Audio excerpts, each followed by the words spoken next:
time is always now. And that's one of the things we discover when we stop talking to ourselves and stop thinking. We find there is only a present, only an eternal now. So, it's funny then, isn't it, that one meditates for no reason at all, except we could say for the enjoyment of it. And here I would interpose the essential principle that meditation is supposed to be fun. It's not something you do as a grim duty. The trouble with religion as we know it is that it is so mixed up with grim duties. We do it because it's good for you. It's a kind of self-punishment. Well, meditation, when correctly done, has nothing to do with all that. It's a kind of digging the present. It's a kind of grooving with the eternal now. And brings us into a state of peace where we can understand that the point of life, the place where it's at, is simply here and now. The thoughts that they're thinking are slipping by their awareness unnoticed because they're hardwired in their brain, because they've been saying, I can't, it's too hard, my life will never change, it's someone else's fault. Those thoughts have consequences in the body. So then if a person then becomes conscious of those unconscious thoughts, becomes aware of how they speak and how they act, and they notice how they're feeling, and they're no longer the program. They're the consciousness outside the program, and that's the first step to change. So when you're distracted by your environment, and you got your cell phone, and you're tweeting, and you're Instagramming, and Facebooking, and whatever people do, you're distracted by that feeling. But I now know that if you take a person and you say, okay, close your eyes, sit in the silence of any external stimulation, sit your body down like an animal. Here comes the challenge, right? So people think when they do this that they're doing something wrong because there's such discomfort that comes with it.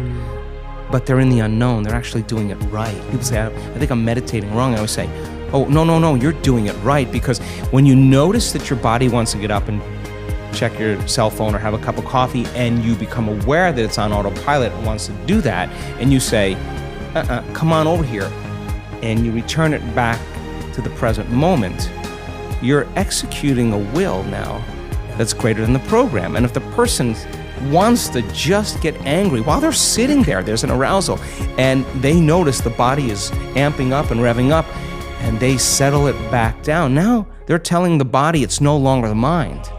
And now we've researched this. Sooner or later the body acquiesces. Sooner or later the body is trained to a new mind, and when that happens, there's a liberation of energy. And now there's energy to heal.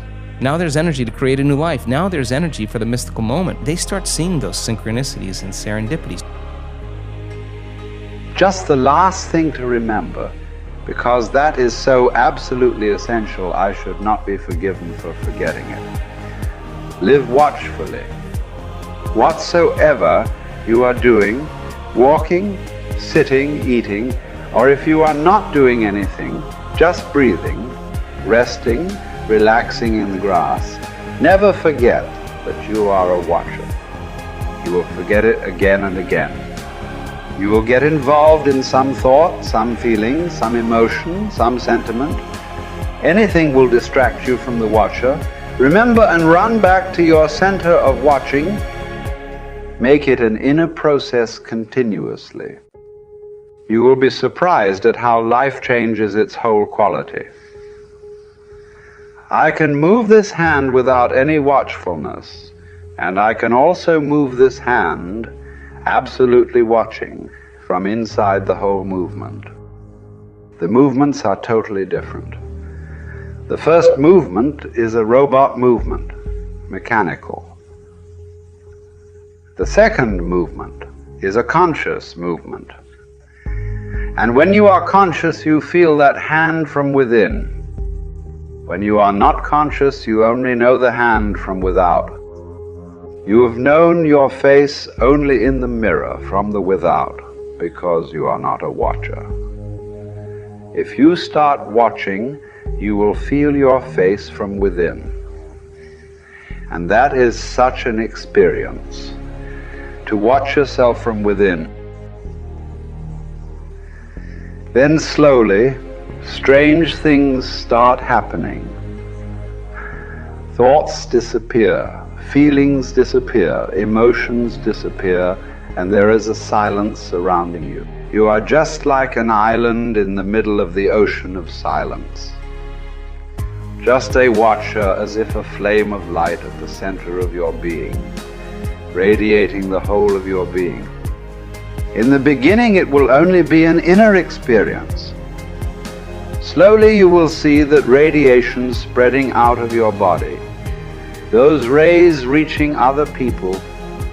You will be surprised and shocked that other people, if they are a little bit sensitive, will immediately become aware that something has touched them which was not visible.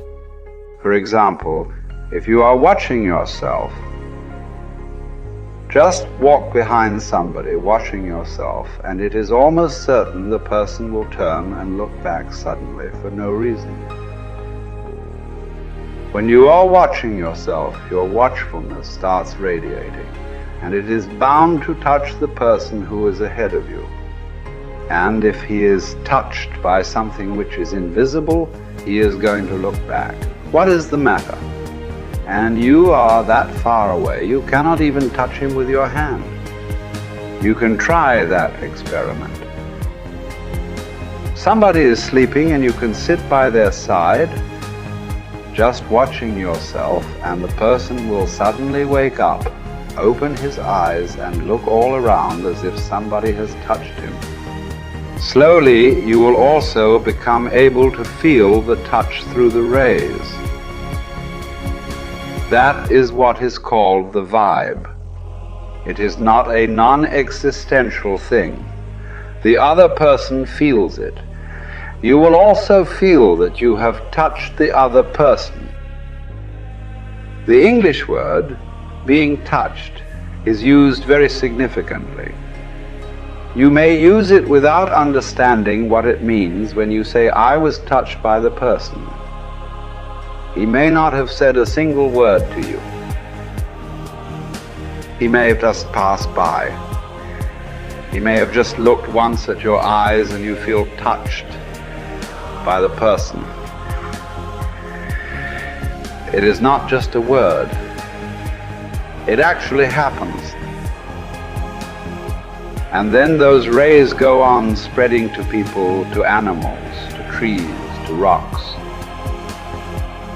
And one day you will see you are touching the whole universe from within. Your aloneness remains absolutely as it was. It becomes bigger, vast. This is the experience I call the experience of godliness.